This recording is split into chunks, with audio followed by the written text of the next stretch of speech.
If you're an empath, an energy healer, or any other heart-centered person, I would pretty much guarantee you've had some experience dealing with energy vampires. In today's video, I'm going to help you identify an energy vampire and give you 5 tips to help you deal with them. Hello friends, I'm Wendy Rapp, spiritual life coach and intuitive reader. On this channel, I help you as a spiritually awakened person grow and evolve on your soul's journey. So what is an energy vampire? They're the people who leave you feeling drained, overwhelmed, exhausted, depressed, just after spending a few minutes with them. We all know people like that. They suck the energy right out of you. That is an energy vampire. And they're not one particular type of person.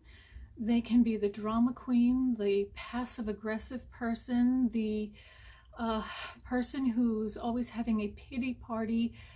It's the people who are usually rehashing their problems time and time again. Every time you talk to them, no matter how much advice you give them or help you give them to work through their issues, they're still dealing with the same issue month after month, year after year, not even trying to move through those issues.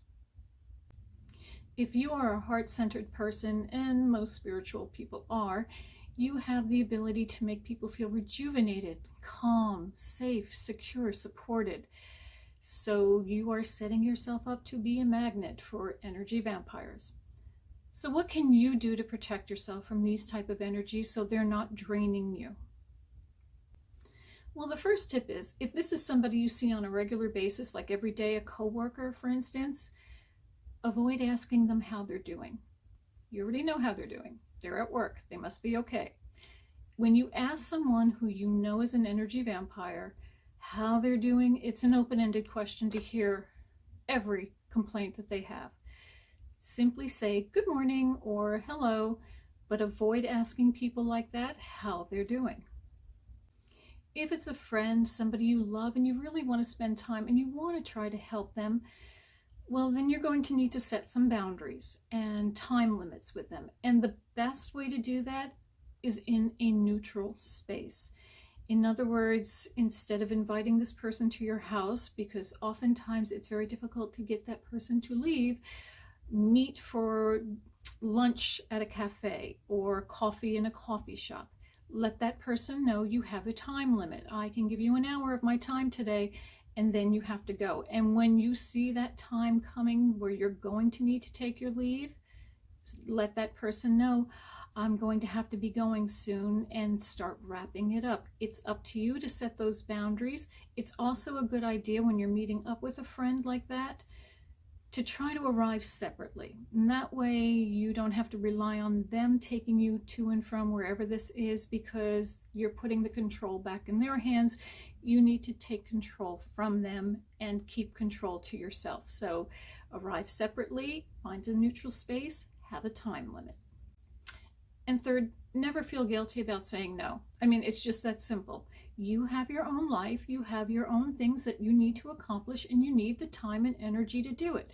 So if someone keeps calling you or wanting you to spend time with them or needing you on the phone with them, you're going to have to at some point say no, or you're going to end up very drained and tired and not taking care of your own needs. Self-care is important, and it shows you love yourself.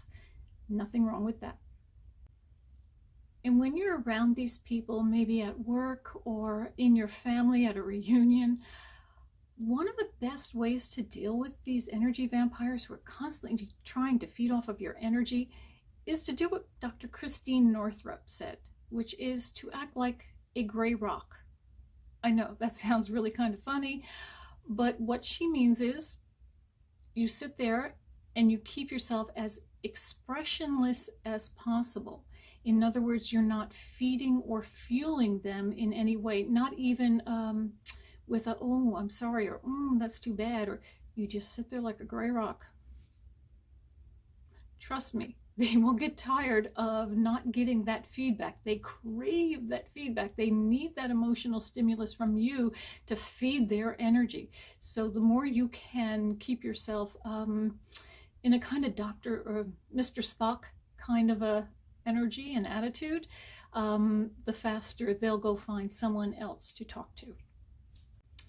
And don't forget, on that last point, they are stuck in this negative cycle, this negative loop. Feeding that energy only helps to reinforce them being stuck in that. So for their highest good as well as your own, do your best not to feed that energy. Really, really important.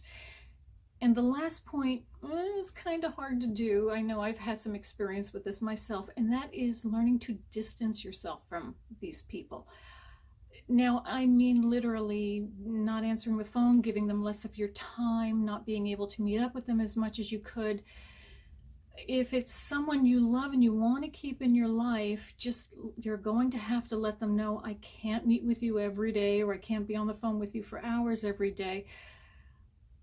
They will give you some pushback on it, I guarantee it. You will either get tears, you will get anger, but you're going to have to just not buy into it.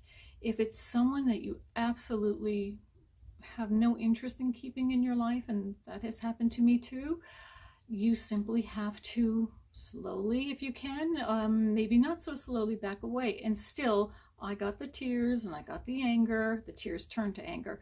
But I have to be honest with you, once I released that particular person in my life, I had energy. I had the time for myself. I felt more myself. I felt more aligned and connected to the divine, and even centered and connected to myself. So you have to put yourself first. It's not a selfish thing to do, but do try to give yourself as much distance as you can. But no, you will be headed towards some drama over that. It's to be expected. And remember, these are people that you can't change. They need help from someone other than you and me.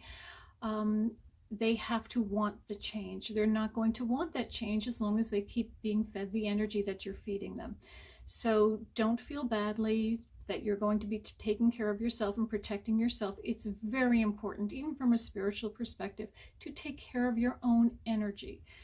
From a health perspective, a spiritual perspective, a mental health perspective, you need to take care of your own energy. There's nothing wrong with that, and you should never feel guilty for it.